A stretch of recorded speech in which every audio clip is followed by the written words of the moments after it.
Hi, my name is Donna J., and I'm a journalism major at the illustrious Howard University, and this is the Unbiased Opinion. Did you know that one of the two largest freedmen cemeteries in the country is right here in Alexandria? Let me show you. Located in the heart of Alexandria on South Washington Street, the Contrabands and Freedmen Cemetery was established in March 1864. The cemetery serves as a burial place for the approximately 1,800 remains of African Americans, to include former slaves and children who fled to Alexandria to escape from the bondage during the Civil War. The memorial opened in 2014 and was designed to illustrate the difficulties that they endured as well as the contributions that they made to the city of Alexandria.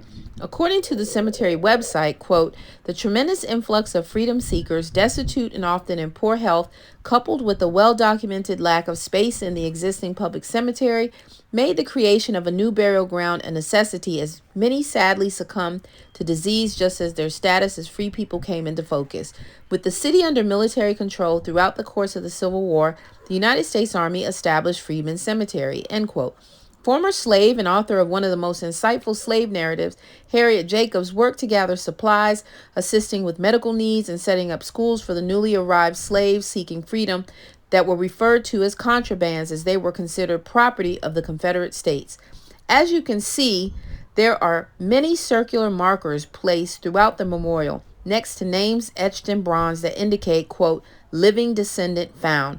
Unfortunately, many of the buried are children who died from exposure or disease, children as young as 1 day old, like the twins Maria and Martha Baltimore. When management of the cemetery was abandoned in 1869, the family that originally owned the property regained control of it after the Civil War. There were unsuccessful attempts to preserve the property as a burial ground, eventually leading to the family selling the property. Several years later, there were buildings erected on the burial ground to include a gas station. The oldest public cemetery in Virginia is actually located directly across the street from the Freedmen Cemetery. Established in 1803, St. Mary's Cemetery at the time only had white people buried there and was never subjected to the type of disrespect, neglect, and desecration suffered by the Freedmen Cemetery. In 2007, with its purchase by the city of Alexandria, the cemetery returned to public ownership and the gas station and buildings on the site were demolished.